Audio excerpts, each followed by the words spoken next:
नमस्कार, आप big Y देखना शुरू कर चुके हैं और मैं हूं आपके साथ जावेद। चलिए नजर डालते हैं इस वक्त की बड़ी खबर पर। साथियों, जहान-ए-खुसरो के इस आयोजन में एक अलग खुशबू है। ये खुशबू हिंदुस्तान की मिट्टी की है। वो हिंदुस्तान जिसकी तुलना हजरत अमीर खुसरो ने जन्नत से की थी। हमारा हिंदुस्तान जन्नत का वो बगीचा है जहां तहजीब का हर रंग फला फूला है। यहां की मिट्टी के मिजाज में ही कुछ खास है। शायद इसलिए जब सूफी परंपरा हिंदुस्तान आई तो उसे भी लगा जैसे वो अपनी ही जमी से जुड़ गई हो। यहां बाबा फरीद की रूहानी बातों ने दिलों को सुकून दिया। हजरत निजामुद्दीन की महफिलों ने मोहब्बत के दिए जलाए। हजरत अमीर खुसरो की बोलियों ने नए मोती पिरोए और जो नतीजा निकला वो हजरत खुसरो के इन मशहूर पंक्तियों में व्यक्त हुआ। बन के पंछी भय बावरे, बन के पंछी भय बावरे, ऐसी बिन बजाई सांवरे, तार तार की तान निराली, जुम रही सब वन की डारी। भारत में सूफी परंपरा ने अपनी एक अलग पहचान बनाई। सूफी संतों ने खुद को महज मस्जिदों या खानकाहों तक सीमित नहीं रखा। उन्होंने पवित्र कुरान के हर्फ पढ़े तो वेदों के स्वर भी सुने।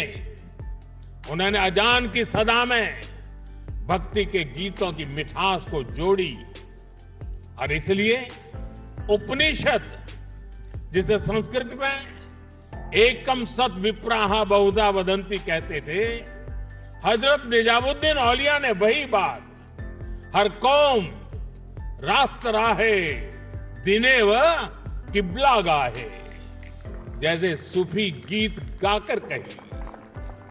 अलग अलग भाषा, शैली और शब्द, लेकिन संदेश वही। मुझे खुशी है कि आज जहान-ए-खुसरो उसी परंपरा की एक आधुनिक। साथियों, जहान-ए-खुसरो के इस आयोजन में एक अलग खुशबू है। ये खुशबू हिंदुस्तान की मिट्टी की है। वो हिंदुस्तान जिसकी तुलना हजरत अमीर खुसरो ने जन्नत से की थी। हमारा हिंदुस्तान जन्नत का वो बगीचा है जहां तहजीब का हर रंग फला फूला है।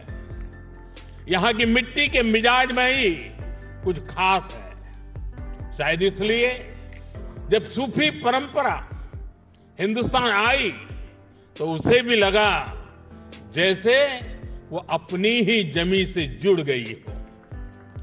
यहां बाबा फरीद की रूहानी बातों ने दिलों को सुकून दिया। हजरत निजामुद्दीन की महफिलों ने मोहब्बत के दिए जलाए। हजरत अमीर खुसरो की बोलियों ने नए मोती पिरोए और जो नतीजा निकला वो हजरत खुसरो के इन मशहूर पंक्तियों में व्यक्त हुआ। बन के पंछी भय बावरे, बन के पंछी भय बावरे, ऐसी बिन बजाई सांवरे, तार तार की तान निराली, जुम रही सब वन की डारी।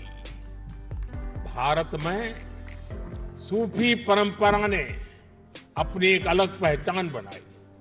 सूफी संतों ने खुद को महज मस्जिदों या खानकाहों तक सीमित नहीं रखा।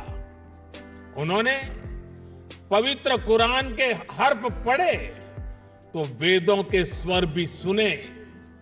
उन्होंने अजान की सदा में भक्ति के गीतों की मिठास को जोड़ी और इसलिए उपनिषद, जिसे संस्कृत में एकम सत विप्राहा बहुधा वदंती कहते थे, हजरत निजामुद्दीन औलिया ने वही बात, हर कौम रास्त राहे दिने व किबला गाहे, जैसे सूफी गीत गाकर कही।